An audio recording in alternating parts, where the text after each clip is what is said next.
Life Audio.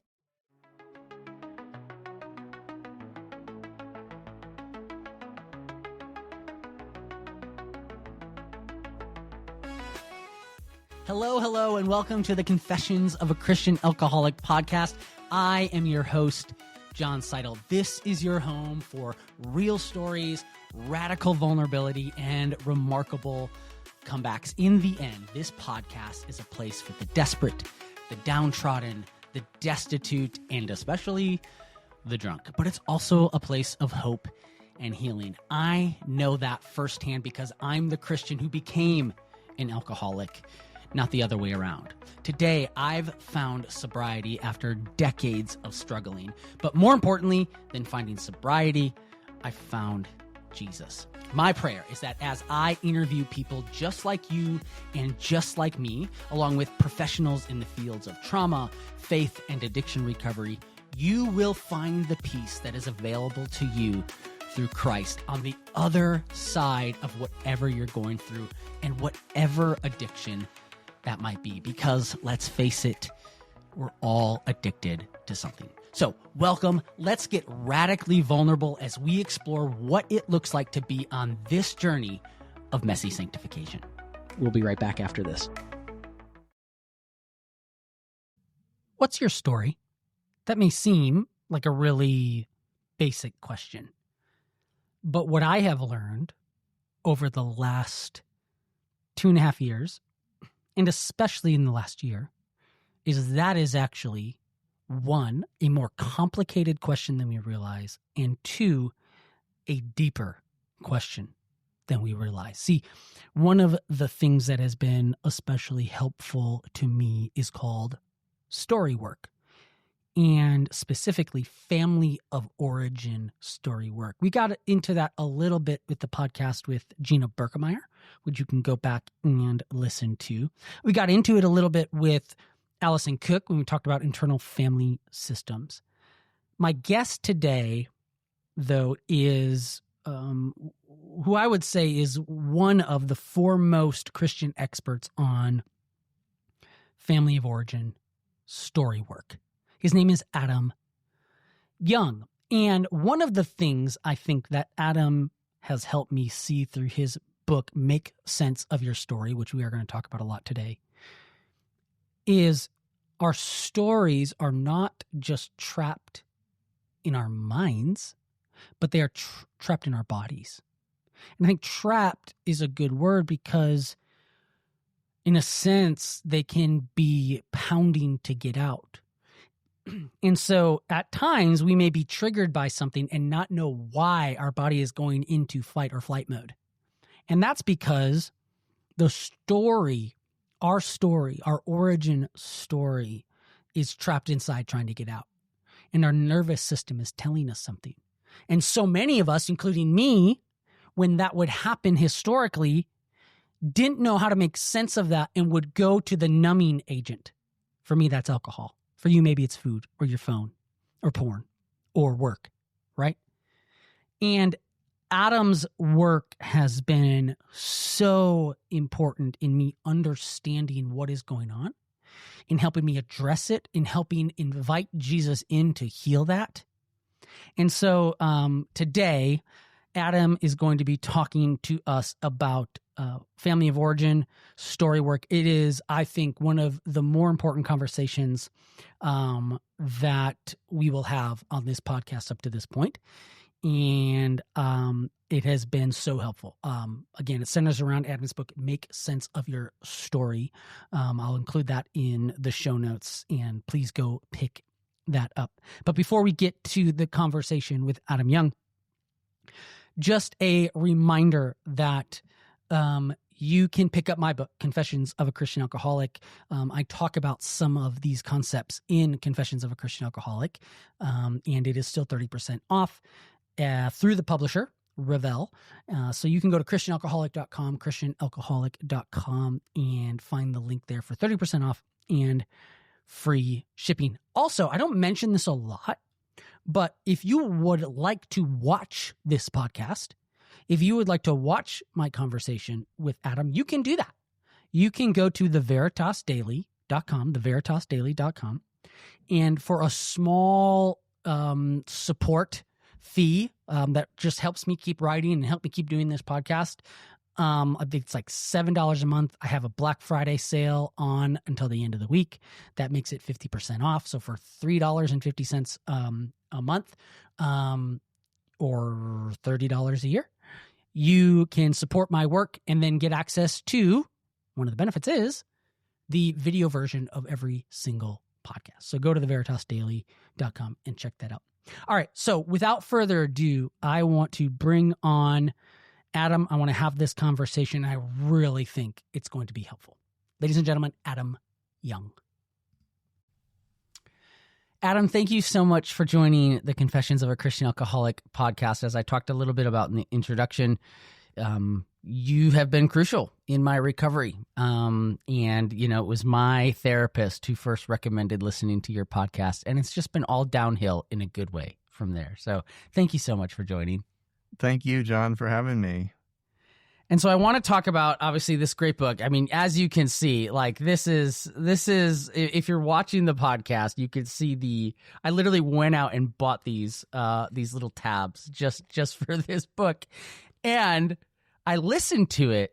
Like, I listened to the book and I was like, but I have to have there's been so much great stuff that I have to have the hard copy. So then I went out and bought the hard copy as well. And so for those who may not be familiar with the work that you do, can you just kind of give us an overview of the work you do there in Fort Collins? Sure. I'm a trauma therapist and I'm a podcaster. I host a podcast called The Place We Find Ourselves. And I wrote this book that you just held up, Make Sense of Your Story. It came out in March of this year. So my work focuses on helping people recover from trauma.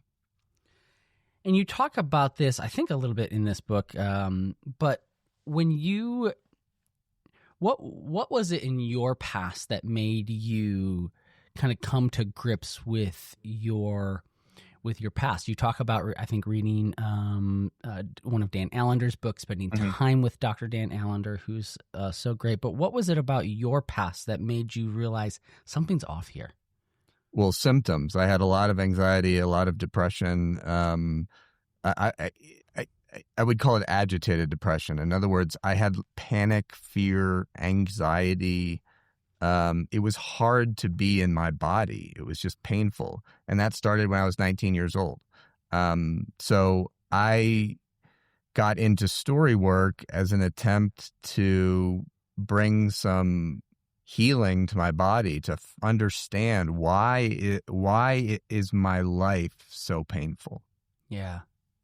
When you use that term story work, can you explain to the audience what that means?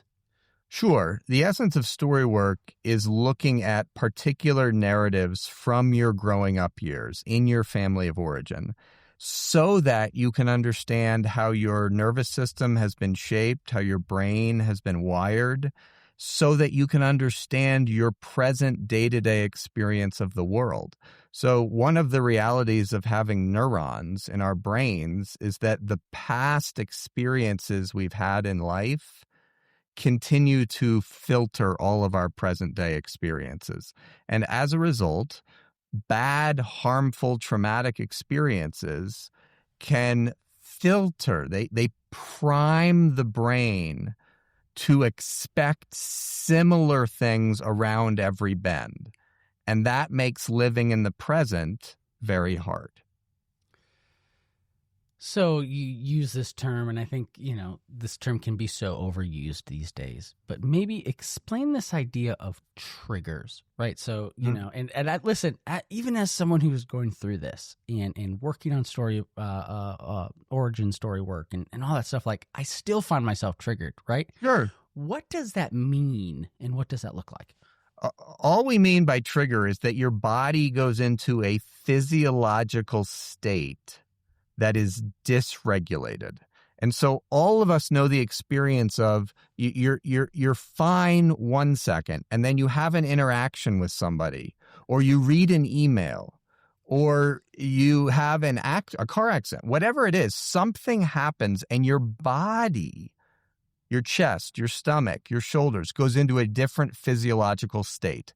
And when that happens, when we become dysregulated, we are said to be triggered by that interaction, by that email, by that car accident.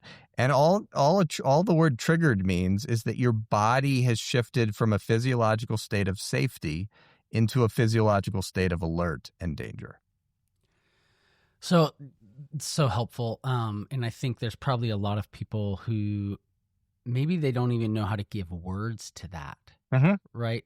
How would you suggest they give words to that as well? To their physiological state? Yeah. They might just think, well, that's just normal. Right? So how do we understand what's normal and not normal? Well, whatever you have experienced for years in your body is going to feel normal. Yeah. So somebody who lives in a frequent state of hyperarousal, i.e. panic, terror, rage, they're amped up inside. They're always scanning the horizon looking for danger. That's called hypervigilance. Like when that's your physiological state with frequency, then that's going to feel normal because it is for you, but it's not how God designed the human body to be. It's how God designed the human body to be when there is danger or life threat. But the byproduct of trauma is that we frequently are put into states of physiological dysregulation when we perceive danger that may not be there, or we perceive life threat that may not be there. It doesn't mean we're crazy. It just means we have neurons. Right. Exactly. That's so good. You mentioned the T word, the trauma word. And I think what has been so helpful in reading Make Sense of Your Story is to understand that there's more to trauma than we think. There's more to trauma than I thought, right? And so you talk about kind of the big T traumas, and that's, the sexual abuse. That's the things that we think about when we think of trauma. But you also talk about these little T traumas. Can you explain the difference between those big T traumas and little T traumas, and maybe give some examples of the little T? Well, I don't really think about a difference between. I don't like that distinction. It's not been helpful to me. What people typically mean by it is that if you have been sexually violated, for example, that's considered a big T trauma. If you have been in war in Afghanistan, that's considered a big combat. That's considered a big T trauma. If you survived a hurricane, if you were at the ground zero at 9/11, those are considered big T traumas. Here's the dilemma. Little T traumas, which is often the term that's applied to smaller, less, we would say kind of less earth-shattering events, particularly when you're a child. Yeah. Smaller transgressions from your primary caretakers, sometimes those get labeled little T traumas. The dilemma with that distinction is there is no difference in how it affects the brain. So big T traumas and little T traumas affect the brain in very similar ways. By which I mean, you learn how to become dysregulated based on your past experiences. So if you grew up in a home, for example, where you were not sexually abused in a physical way, but your father, you're a 12-year-old girl, and your father frequently makes sexualized comments about you or your friends, that's considered a little T trauma.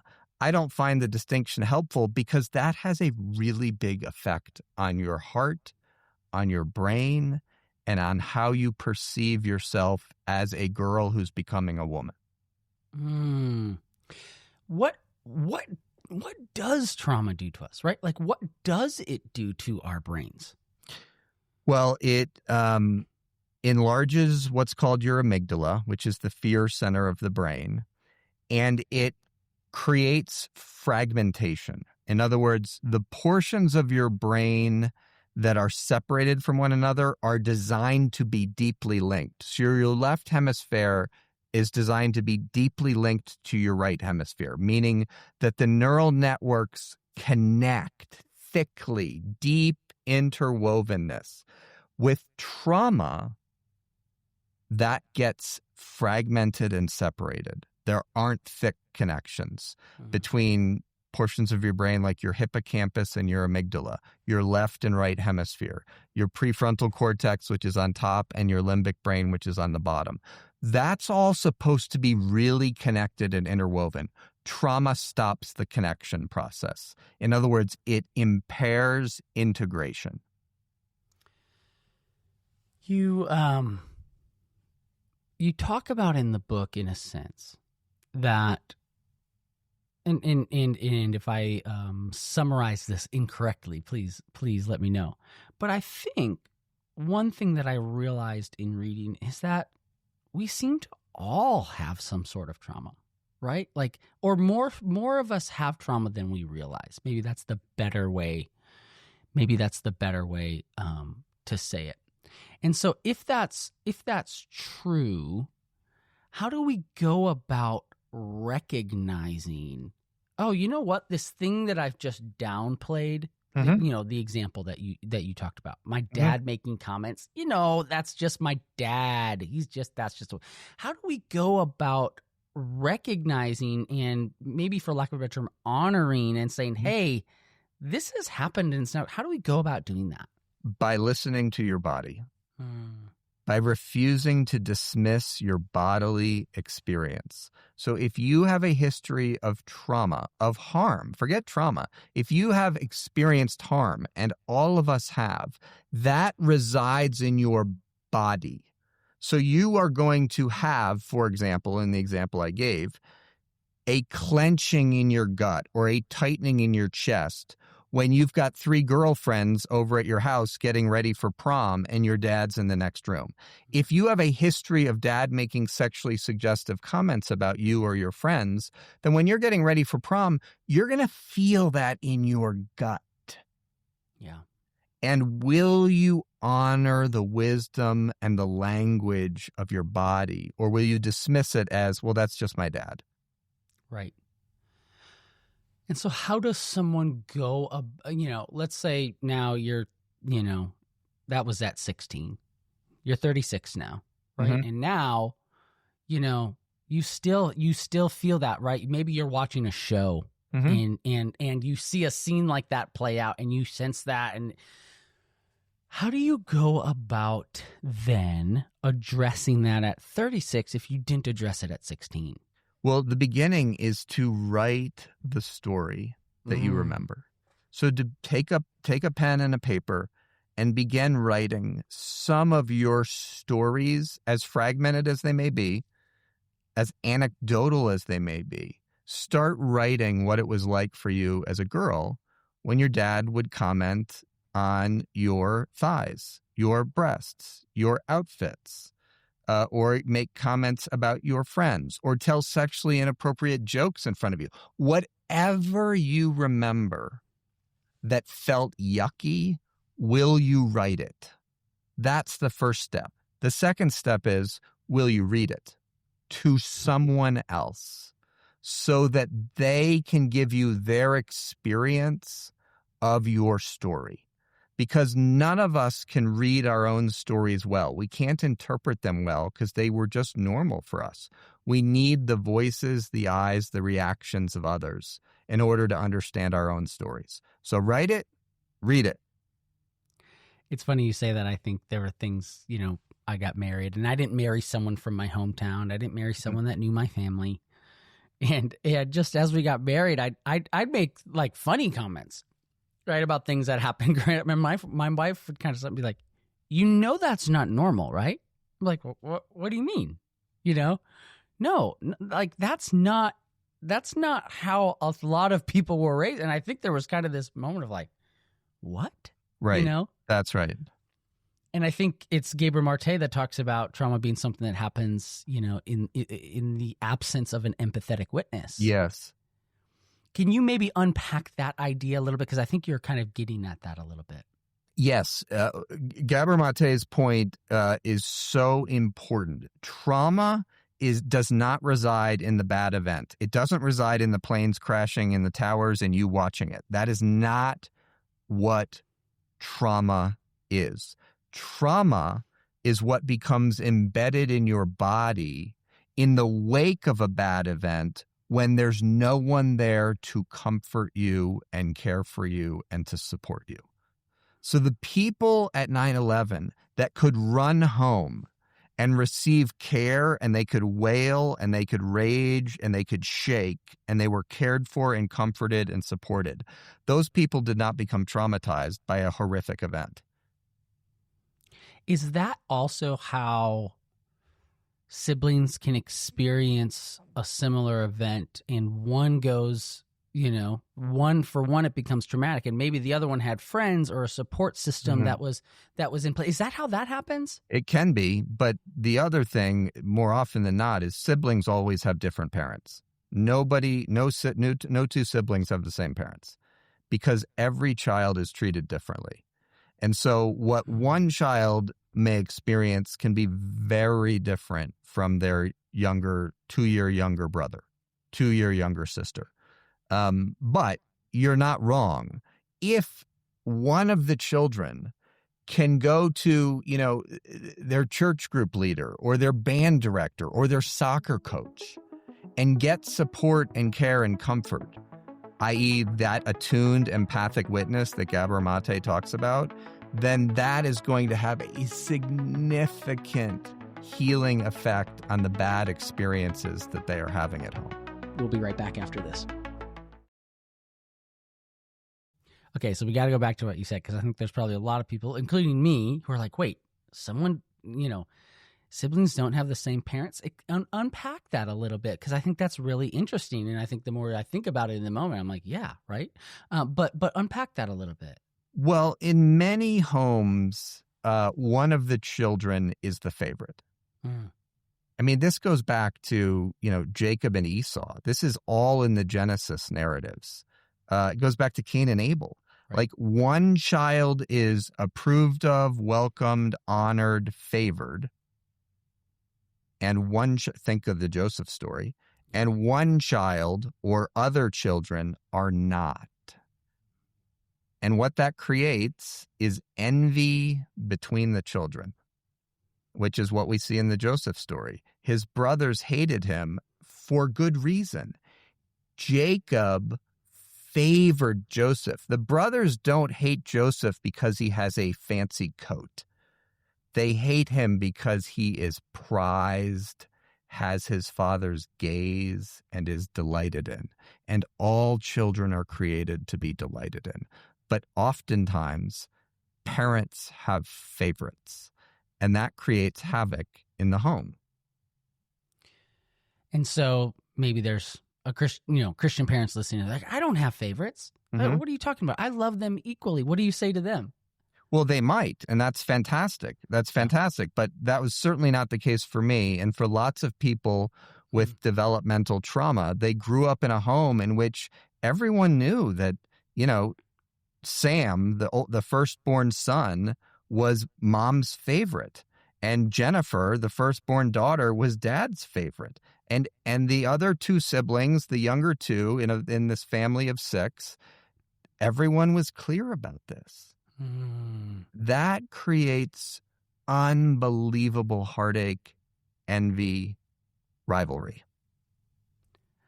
That brings me to a topic that I think you cover that was just so eye-opening in the book for me. And you talk about these, I think you call them the big 6. Mm-hmm. Those things that we really look for growing up, and you have this this great it's an exercise, right, where you write down and you number. And I took it and my wife took it, and boy was it different for us, right?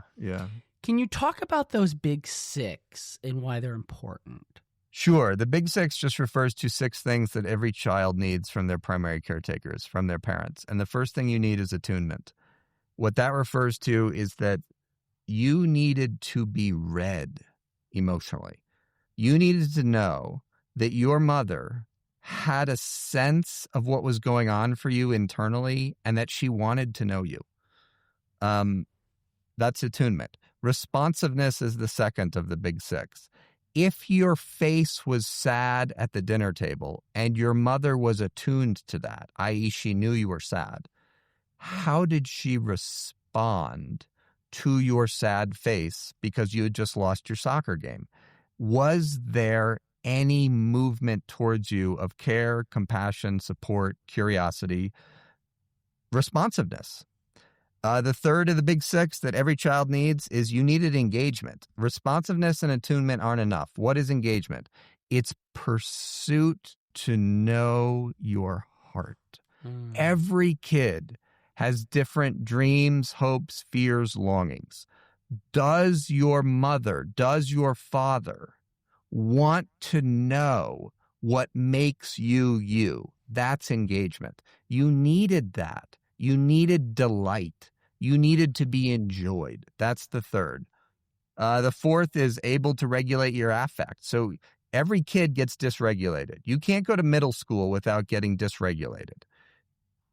Was your father willing to sit on the edge of your bed after a hard day at middle school and bring some measure of regulation to your very anxious and fearful body? Or was he so consumed by his own life or his own trauma or his own big feelings that he simply did not provide any regulation for you? In other words, you were left on your own to try and regulate your own body, which a 12-year-old can't do. That's four. Number five of the big six is you needed your parents to be strong enough to handle your big emotions. Yeah. So if you look back on your growing up years, was anger from you as an 8-year-old welcomed in your home? Was sadness welcomed in your home? Were you allowed to have your big emotions, which all children have, in your particular home? Or was it non-verbally or verbally communicated to you that, hey, we don't do those feelings here. Those feelings are not welcome here. They're not acceptable here. They're not okay. You're not allowed to be angry at dad. You're not allowed to be that sad. Come on, put a smile on your face. Look at the positive. That kind of refusal to welcome your big feelings is incredibly damaging to a child's brain because it teaches the child to fragment off, to cleave off their big feelings because there's no space for those feelings in their home. And then the sixth and the biggest one is, were your parents willing to repair harm when they harmed you? Every child needs parents who are willing to say, I'm sorry, I was wrong, I lost my temper, I ignored you. Whatever harm they did to you as a 12-year-old, as a 15-year-old, that has to get repaired. Mm-hmm. So was there a willingness on the parent to own and rectify the harm that they did? Or have you never heard an I'm sorry, a heartfelt I'm sorry, a repentant heart from your mother, from your father? If you didn't get any of those big six, or if you got some but not the others, then your heart, your brain has been wounded, it's been harmed, it's been deeply affected, because children are designed by God to need those six things in order to develop in a healthy way. And so that leads me to this question. How then, because I get pushback on this sometimes, so I'm going to channel this question to you. Yeah. Okay, Adam. Okay, John.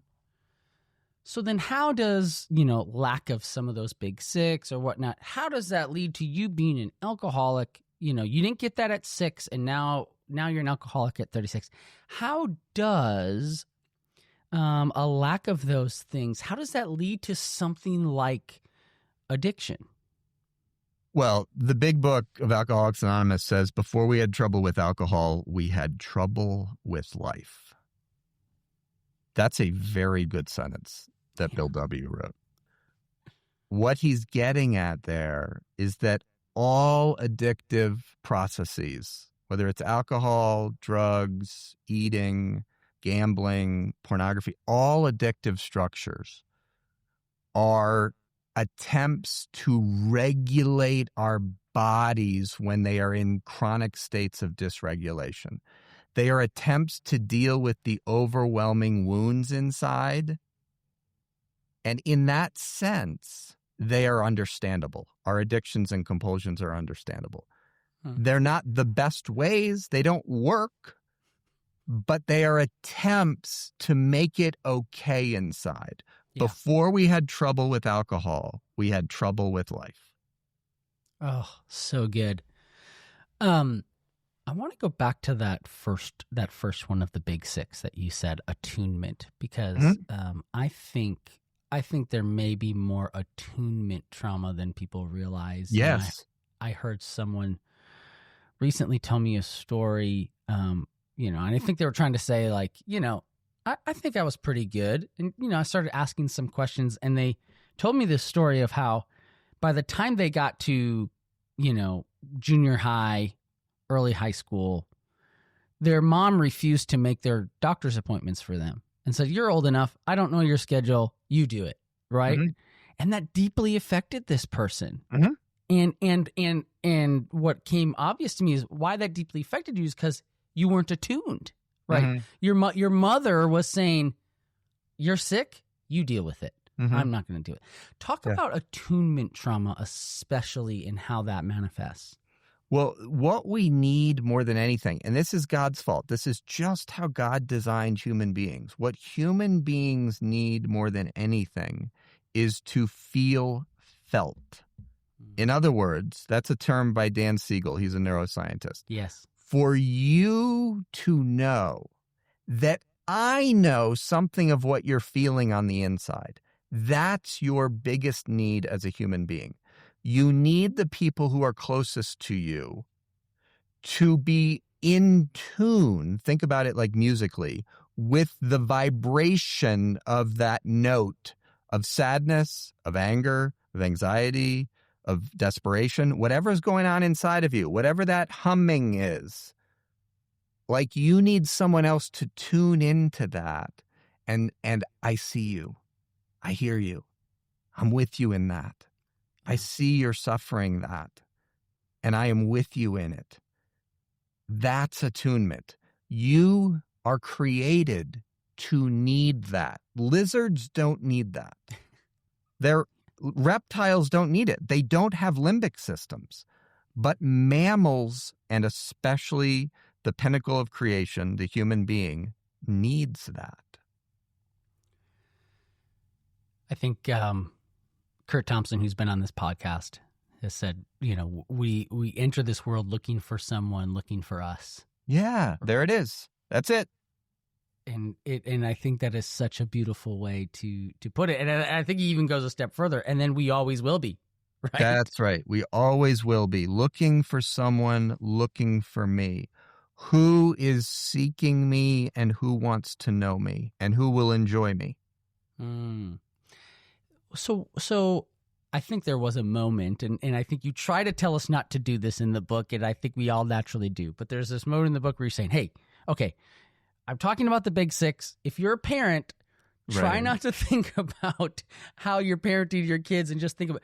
But I think there's plenty of people who will read the book, and I'm guilty of this, who said, "Oh crap, right? Oh crap, what am I doing to my own kids?" Mm-hmm.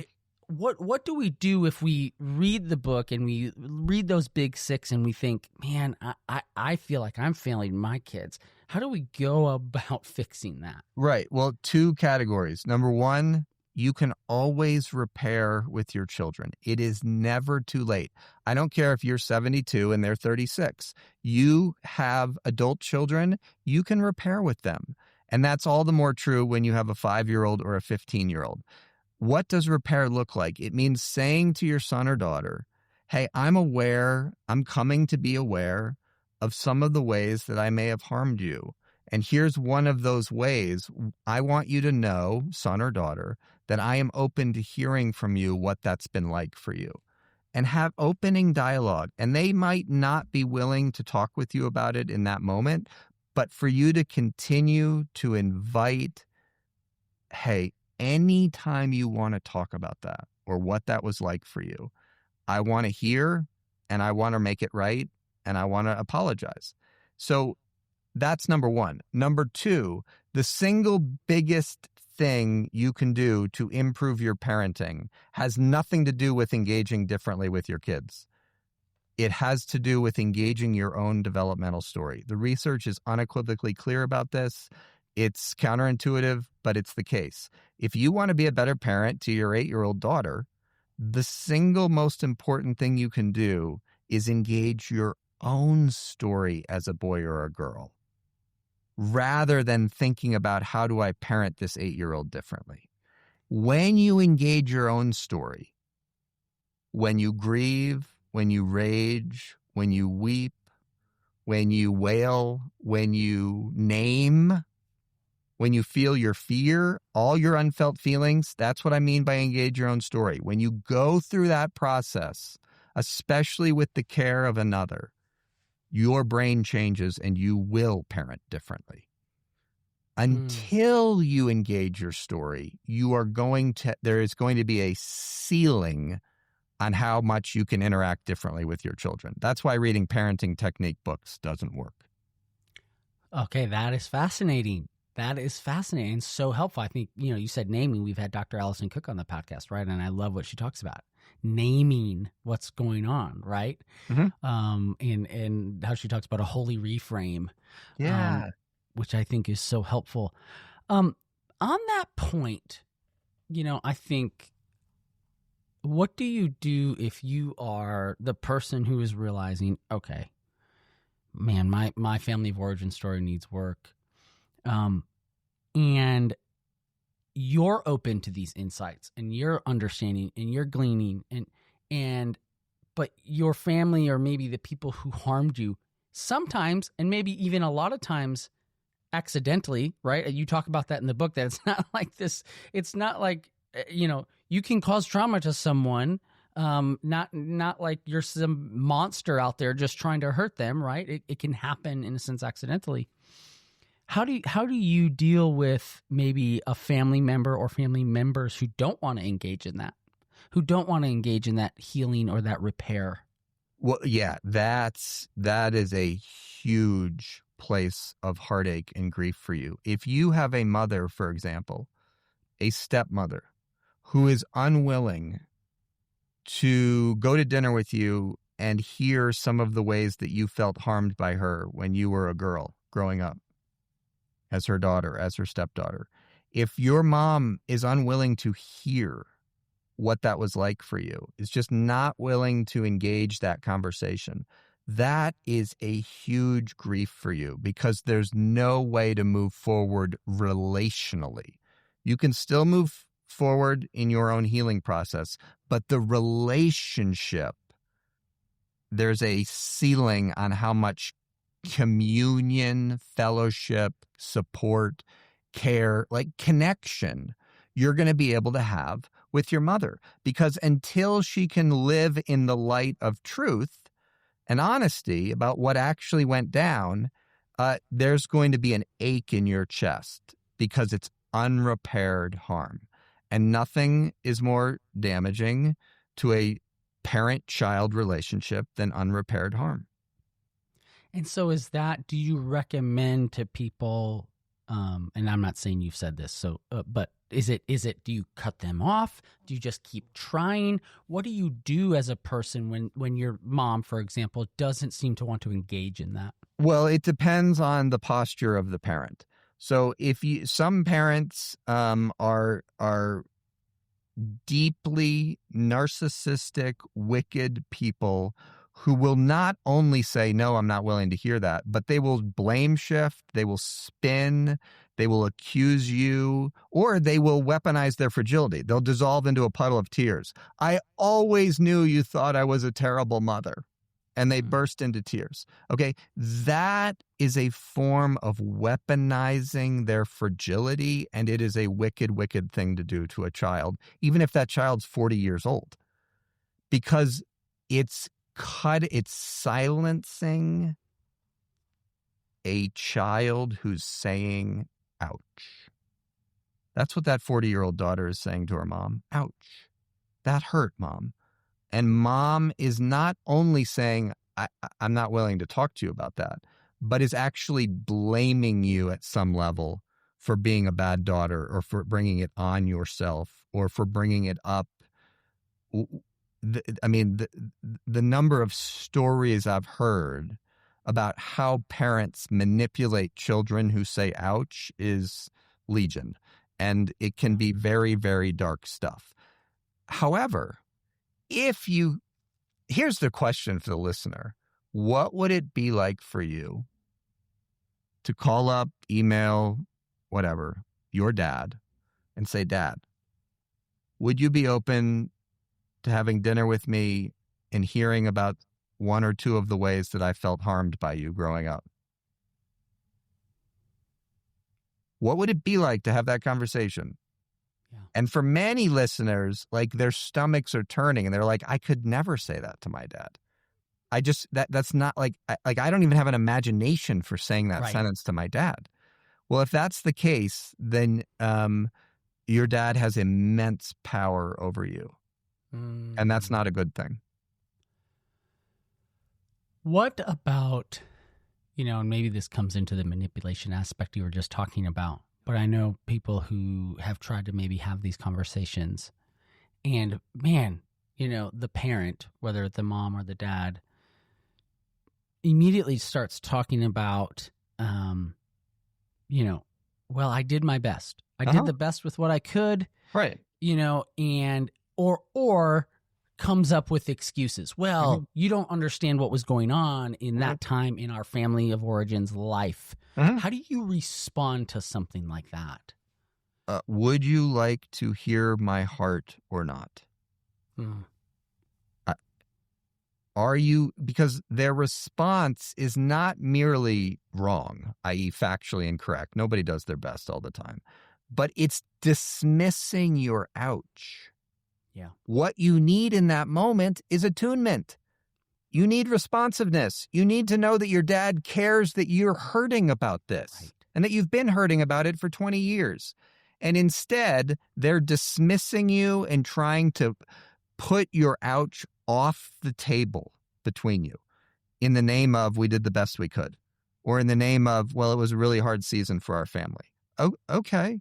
But are you interested in hearing my heart, i.e. my hurt, or not? It's a question for your dad. And I think, someone once told me, and I've used it for years, of just like the idea of wisdom is being able to hold two things that are seemingly opposing or opposite, and know that they're both true. It can be true that maybe you thought you were doing your best, or you did try to do your best, and yet there's still hurt, right? Like, both of those things can be true. And so we can try to present an attorney's case here and present it to the jury and see who, who is believed more. Well, I did my best, or you were hurt. No, it's not. It doesn't have to be those two things. It can be the same, right? Yeah. The real question is, are you interested in hearing what it was like for me as a 12-year-old boy? Yeah. And if your dad is just, if the response to that is not like, tell me more, son. Yeah. Tell me more, daughter.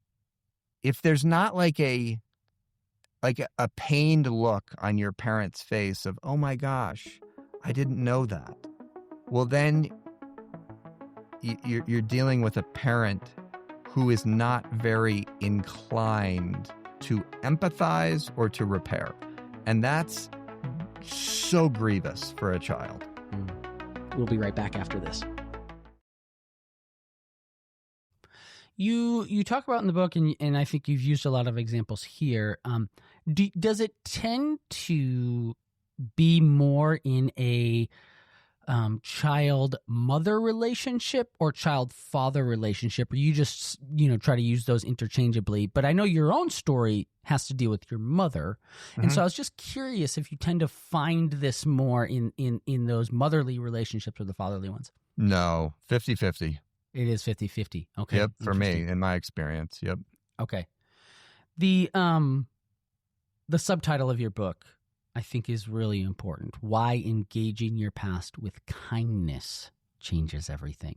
And I think maybe there's people who have listened to this and they agree with everything. But then you switch to the idea of kindness, and especially kindness to yourself. And, even as someone who was there's a section in the book, folks, where Adam talks about those who were sexually abused as a child, which was me, and how I've beat myself up. Right. And it's true, right? I didn't do X, Y, and Z. Right. And I mean, I just wept when I listened to I was on a run and I'm listening to you and I'm like weeping on the trail, Yeah. But what is it, that aspect of kindness, especially to yourself? Can you talk about that and what that takes and why that's important? Yeah, absolutely. Kindness changes the heart more than truth does. Truth is required, but it's insufficient. For the heart, for the brain to rewire, for the heart to heal, there has to be kindness from you to you. Now, the question is, why are so many of us more inclined to bring kindness to loved ones, friends, coworkers than we are to our own hearts, minds, bodies, stories? And the answer to that, more often than not, lies in how you were wounded and how you were groomed by someone who wounded you with kindness. And so in the case of sexual abuse, for example, very often the abuser was the person in your world who was kind, compassionate, showed an interest in you, had affection for you, was gentle with you. And so your experience of kindness has been paired with violation, danger, horror. And therefore, your brain is suspicious of kindness. I think you use that term, wires together. Did I get that right? Yep. And so I think in a sense, what you're talking about is that kindness has equaled, heart harm, right? Yeah.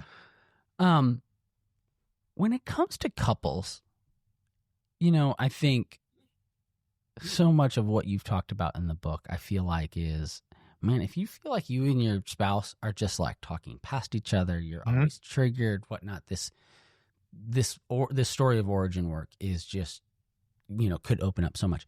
How do you practice this with your spouse? What does that look like practically?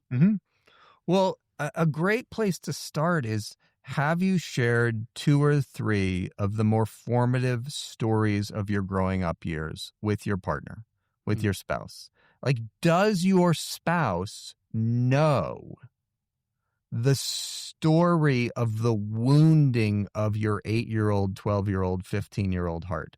Does she know where your heart was most devastated during your growing up years? If not, the question is why? Yeah. What, do you not feel safe sharing those stories with him or her? Do you not feel like those stories would be honored? What is it that's keeping you from sharing the pivotal stories of your life with your partner?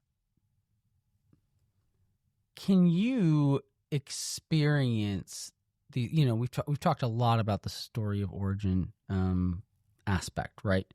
But like, at what point are these traumas, can you be 21 and experience some of these traumas? Can you be 36? Yeah. For someone listening that says, well, maybe my upbringing was pretty good, right?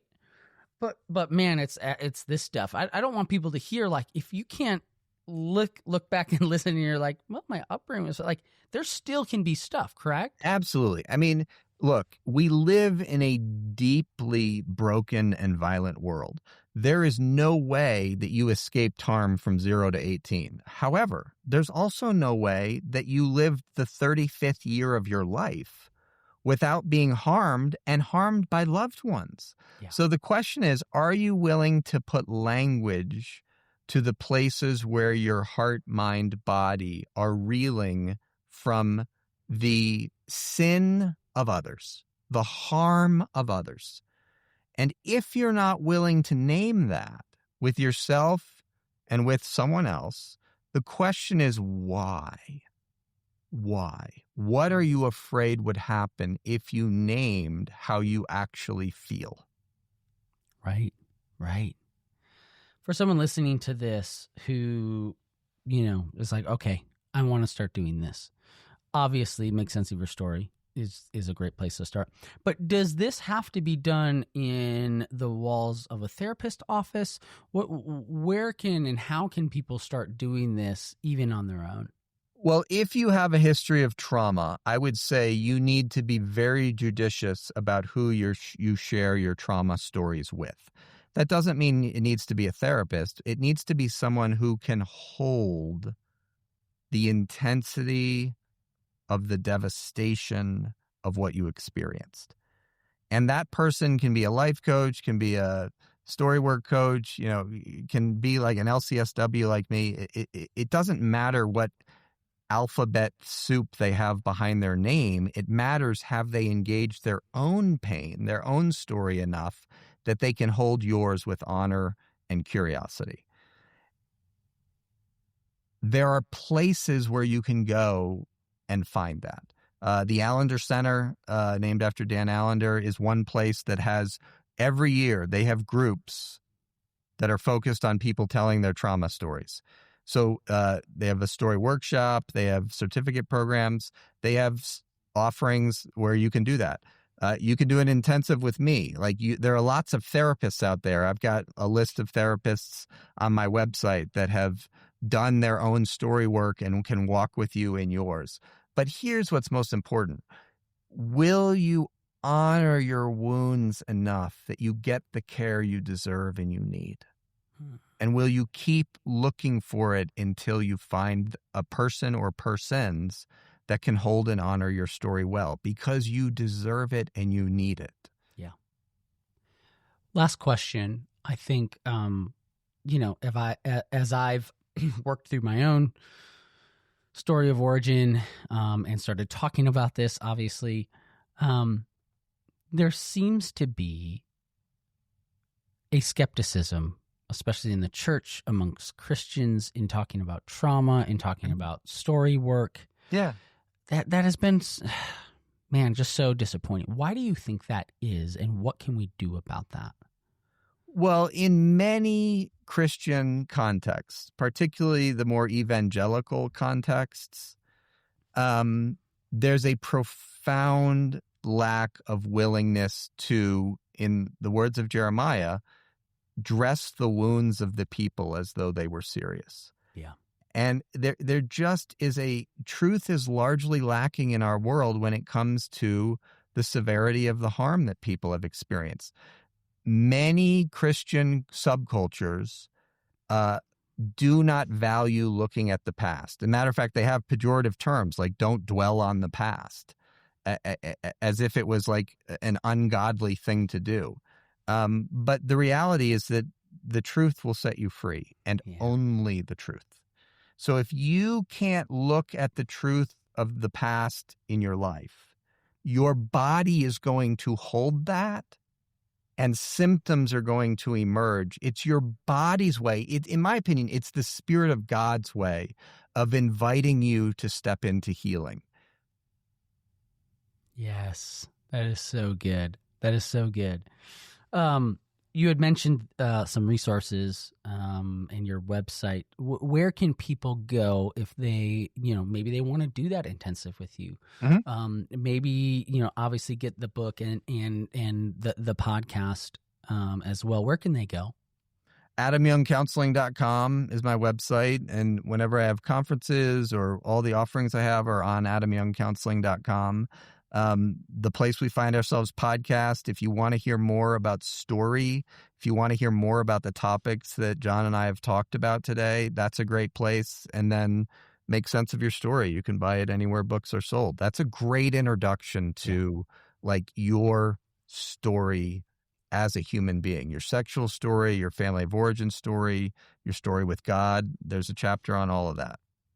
And I think just so people know, like, this has not only been helpful for me, it's been helpful for my wife. I mean, some of those early podcasts that my therapist sent me of yours, I then sent to my wife. Yeah. Hey, you want to understand what goes on inside of me when I hear Yes. X? And that was so helpful. Makes sense of your story. One of the reasons I listened to it first and then did this is I made notes for my wife and said, hey, this says it way better than I could ever do. Right? Because, or in the moment I'm triggered and my prefrontal cortex and my explaining ability is gone. Right. Yeah. So I really do encourage it. My mother-in-law even picked up a copy of the book and read it as well to help understand me better, which is great attunement. Yes. So Adam, thank you so much. I really appreciate the work that you're doing. And it really has helped change my life. So thank you. Thank you, John. It was great to be with you. Sometimes when I'm talking about trauma and how that factors into addiction, some people are like, well, we don't all have trauma. And on one hand, I know what they're saying. I get what they're saying. They are saying, listen, I wasn't maybe abused as a child. I wasn't assaulted, something like that. And I understand that. But I think what Adam said is important. And that is, you do not go from 0 to 18 without being harmed in your life. And the reason that he can say that, and the reason that I can agree with that, is because sin and brokenness exist in this world, right? Like, you will experience some form of sin and brokenness, and that has a traumatic effect on us. The degree to which that has an effect on us is different, right? Someone who experiences sexual abuse, the effects of that may be greater than someone who experiences something different. But the truth is, we all have been traumatized in a way by the sin and the brokenness that exist in the world. And so, when Adam says, and I wrote this down, when he says, will you honor your wounds enough that you get the care you deserve? I mean, I think that is so important. Friend, you have been wounded in some way. I know you have. And I'm not saying that that's at the heart of everything that you're struggling with, but I want to invite you to invite Jesus in. And I just wonder if you stop denying what you've experienced and named it, like Adam says, if there's more, greater, or even the first taste of freedom on the other side of that. If one thing stood out to you in this podcast, would you share it with someone? You can rate, like, subscribe, whatever. But really, I say this every week, my request to you is, if just one thing in this podcast stood out, would you share it with someone? I want people to be healed and set free. And I think these podcast episodes, I put a lot of work into them, put a lot of work into getting the guests. And I think there's so much in these, and especially this one. Go to christianalcoholic.com for a list of resources to buy my book, to see where I'm going to be speaking. If you're listening to this on the day that it comes out, you can go to veritasdaily.com as well. And my friend is hosting a Q&A with me tonight about the book, and you can sign up for that. It is free. As always, thank you to our podcast partner, Life Audio. LifeAudio.com has a whole host of other podcasts that you can listen to. Please go and check them out. Until next time, love you all.